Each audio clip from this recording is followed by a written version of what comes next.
خدا باپ اور بیٹا روح القدس کے نام سے آمین۔ عزیزو، آج ہم سب 24ویں اتوار کی عبادت خدا کے ذریعے میں گزرانتے ہیں، اور آج کی تلاوتوں کا موضوع معافی ہے کہ اگر ہم معاف کرتے ہیں تو ہمیں معافی ملتی ہے، اور اس کے بغیر ہماری زندگی بہتر نہیں ہو سکتی۔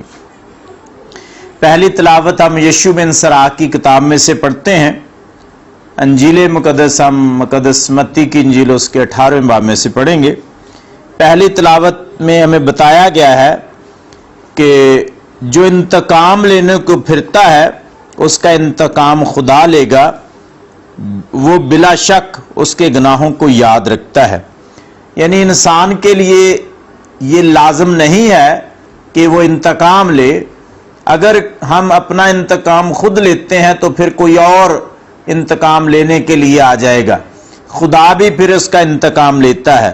اور ہم خدا کے کلام میں پڑھتے ہیں کہ جو اپنے ہمسائے کو اس کا ظلم معاف نہیں کرتا تو وہ خدا سے اپنے گناہوں کی معافی کیسے حاصل کرے گا۔ یعنی اگر ہم کسی کو معافی دینے کے لیے تیار نہیں ہیں تو پھر ہمیں بھی معافی نہیں ملے گی۔ ہم بھی زندگی میں گناہ کرتے رہتے، غلطیاں کرتے رہتے ہیں، ایک دوسرے کے خلاف سوچتے ہیں، ایک دوسرے کے خلاف عمل کرتے ہیں۔ اگر ہمیں اپنے گناہوں کی معافی چاہیے تو ہمیں اپنے ہمسائے کو معاف کرنا لازم ہے۔ انسان سے کینہ رکھتا ہے، کیا وہ خدا سے شفا پائے گا؟ یعنی ہم انسان ہی دوسرے انسانوں سے کینہ رکھتے ہیں، نفرت کرتے ہیں، حسد کرتے ہیں، تو جب ہم خود وہی کام کرتے ہیں، یہ بہت بڑی بیماری ہے۔ گناہ ایک بہت بڑی بیماری ہے، اور اس کا نتیجہ نہ صرف روحانی بیماریاں ہیں بلکہ جسمانی بیماریاں بھی ہیں۔ جسم کے لحاظ سے بھی ہم بیمار ہوتے ہیں، روح کے لحاظ سے بھی بیمار ہوتے ہیں، اور پھر ہمیں شفا کی ضرورت ہے، تندرستی کی ضرورت ہے۔ تو جو انسان دوسروں کو معاف نہیں کرتا، اپنے دل میں کینہ رکھتا ہے، اپنے دل میں حسد رکھتا ہے، تو وہ شفا نہیں پا سکتا، خدا سے اسے شفا نہیں ملے گی۔ جو اپنے ہم جنس انسان پر رحم نہیں کرتا وہ بھی رحم نہیں حاصل کرے گا۔ اسے خدا سے وہ کیوں کر معافی مانگتا ہے، اسے خدا سے کیوں کر معافی ملے گی؟ خدا کے کلام میں ہے کہ اگرچہ وہ محض بشر ہے تو بھی قہر کو پالتا ہے، تو کون اس کے گناہوں کا کفارہ دے گا؟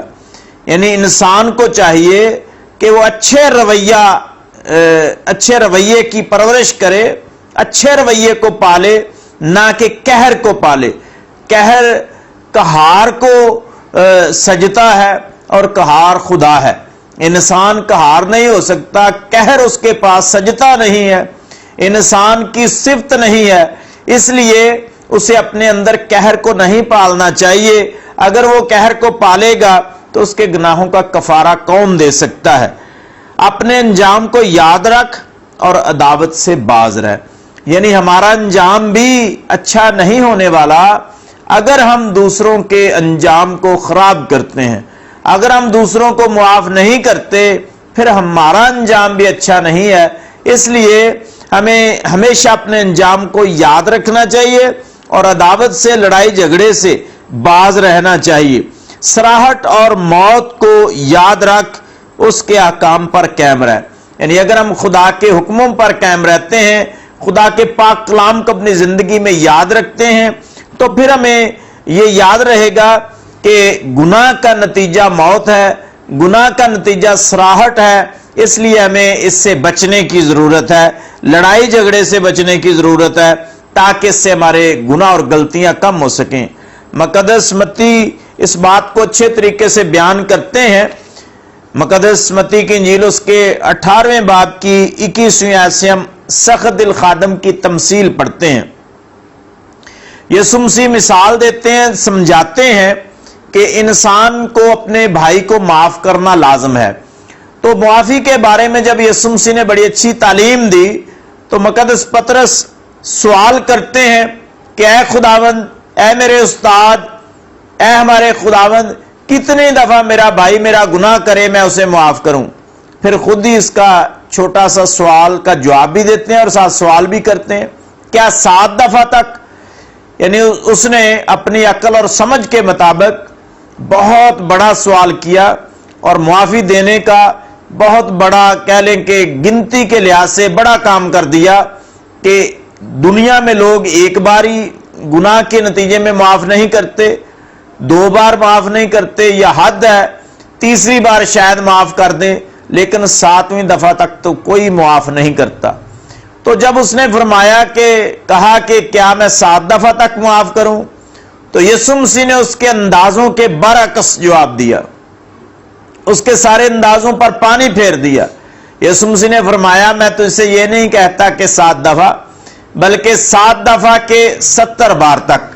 یہ بہت بڑی بات ہے، یہ سمجھیں کہ دنیا کی تمام تعلیمات پر بھاری ہے یہ ایک ہی جملہ، یہ خدا کے پاک کلام کی ایک ہی بات سبھی باتوں پر بھاری ہے۔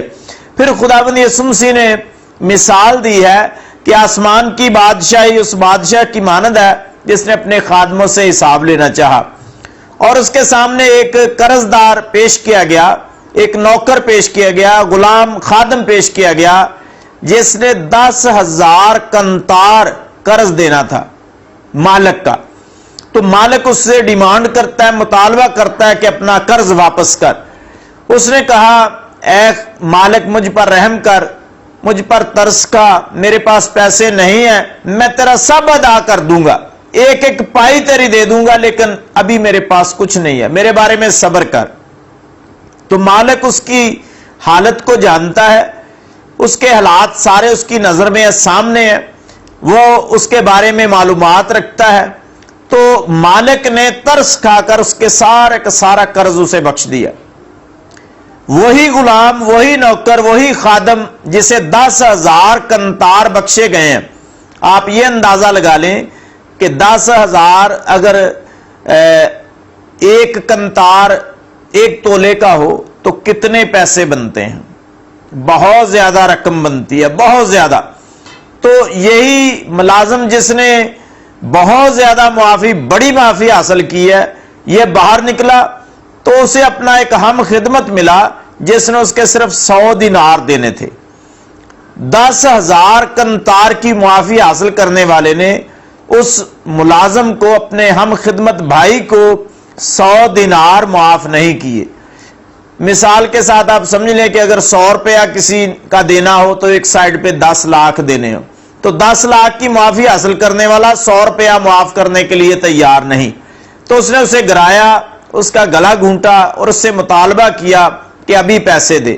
اس نے بھی کہا کہ مالک صبر کر، میں تیرا سب کچھ ادا کر دوں گا، مجھے وقت دے دے۔ تو اس نے اسے اور اس کے بیوی بچوں کو قید خانہ میں ڈلوا دیا جب تک کہ قرض ادا نہ کرے۔ یہ ساری واردات دیکھنے کے بعد ان کے ہم خدمت اپنے بڑے آقا کے پاس گئے اور جا کر ساری واردات بیان کر دی، سارا حال بیان کیا۔ تو مالک نے اس شریر خادم کو بلوایا اور اسے کہا کہ جب تو میرے پاس رویا، تو نے معافی کے لیے درخواست کی تو میں نے تجھ پر رحم کیا اور تجھے بخش دیا۔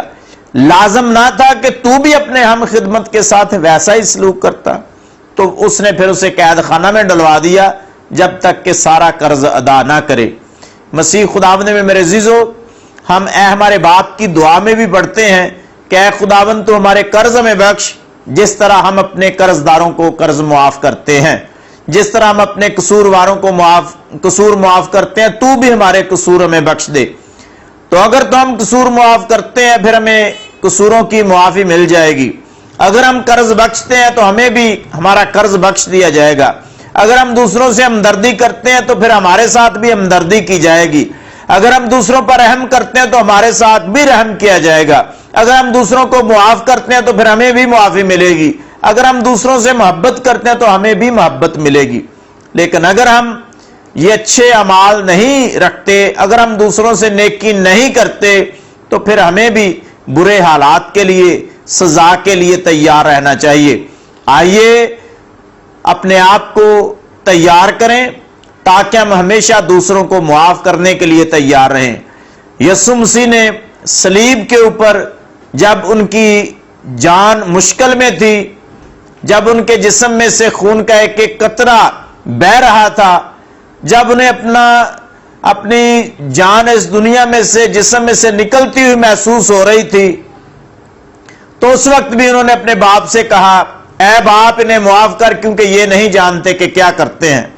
تو معافی مسیحت کا سب سے بڑا درس ہے، معافی مسیحت کا سب سے بڑا ثبوت ہے، معافی مسیحت کا سب سے بڑا ترہ امتیاز ہے، معافی مسیحت کی صفت ہے۔ اگر مسیحیوں میں معافی نہیں تو پھر سمجھے ہم مسیحی نہیں۔ اس لیے ہمیں اس پر زور دینا چاہیے، اسے اپنی زندگی میں اپنانا چاہیے اور اسے اپنی زندگی میں پریکٹس کرنا چاہیے، تاکہ جب دوسرے ہمارے خلاف کوئی گناہ کرتے ہیں تو ہم انہیں معاف کرنے کے لیے تیار رہیں۔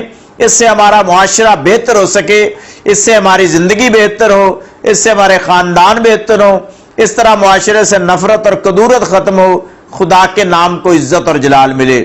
مسیح خداوند کے وسیلہ سے آمین۔